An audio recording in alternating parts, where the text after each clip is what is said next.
நான் நார்த் சாப்பாடுல இருந்து சவுத் சாப்பாடுக்காக மாறிட்டேன். North to south மாறிட்டீங்க.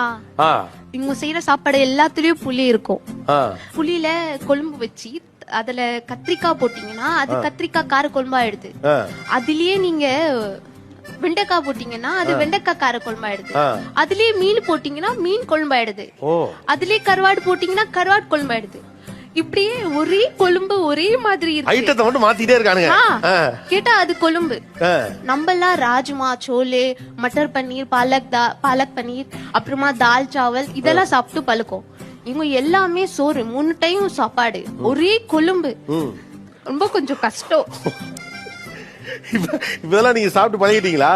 இல்ல, எப்படியோ கஷ்டமா தான் இருக்கு. அதுல ரசம்ல கூட புளி, எல்லாத்துலயும் புளி புளி புளிதான். குழம்பு முழுக்க புளியா இருக்கு. காதலிக்கும் போது ஒரே ஒரு புளி பேச வச்சு இவங்க 10 குழம்பு பண்ணுவாங்க தெரியாது.